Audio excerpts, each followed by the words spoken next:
এবার বাংলাদেশের সঙ্গেও বাণিজ্যিক চুক্তি সারল ট্রাম্পের প্রশাসন। আরও সহজ হল বাংলাদেশের জিনিস রপ্তানি।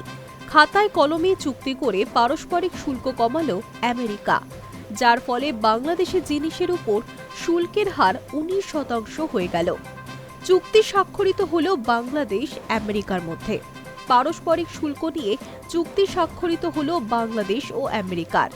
বাংলাদেশের তরফে এই বাণিজ্য চুক্তিতে স্বাক্ষর করলেন সেদেশের বাণিজ্য উপদেষ্টা শেখ বশিরউদ্দিন এবং জাতীয় নিরাপত্তা উপদেষ্টা খালিলুর রহমান।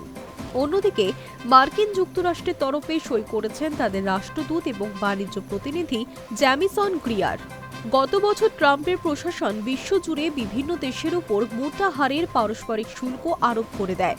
ট্রাম্প তখন প্রাথমিকভাবে বাংলাদেশের পণ্যের উপর 37% শুল্ক নির্ধারণ করেছিলেন।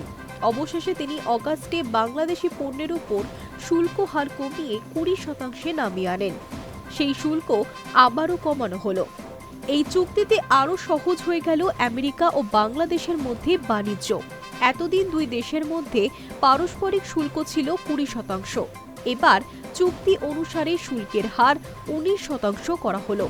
হোয়াইট হাউস থেকে এক যৌথ বিবৃতি জারি করা হয়েছে। তাতে উল্লেখ, চুক্তির আওতায় প্রেসিডেন্ট ডোনাল্ড ট্রাম্পের প্রশাসন বাংলাদেশি পণ্যের উপর মার্কিন পারস্পরিক শুল্ক 20% থেকে কমিয়ে 19% করতে প্রস্তুত। বাংলাদেশ মূলত রপ্তানি করে টেক্সটাইল এবং পোশাক। রপ্তানির প্রায় 80%ই টেক্সটাইল। 2024 সালে হাসিনা সরকারের পতন ও দেশজুড়ে অরাজকতার সময় যথেষ্ট ধাক্কা খেয়েছিল বাংলাদেশের এই শিল্পক্ষেত্র। রপ্তানিও গিয়েছিল কমে। এবার এই শিল্পটি পুনর্গঠিত হচ্ছে। জানা যাচ্ছে, এই নতুন চুক্তির মাধ্যমে ওয়াশিংটন এখন থেকে বাংলাদেশ থেকে কিছু নির্দিষ্ট টেক্সটাইল এবং পোশাকের বাণিজ্যিক লেনদেনের ক্ষেত্রে পারস্পরিক শুল্ক শূন্য করে দিতে পারে।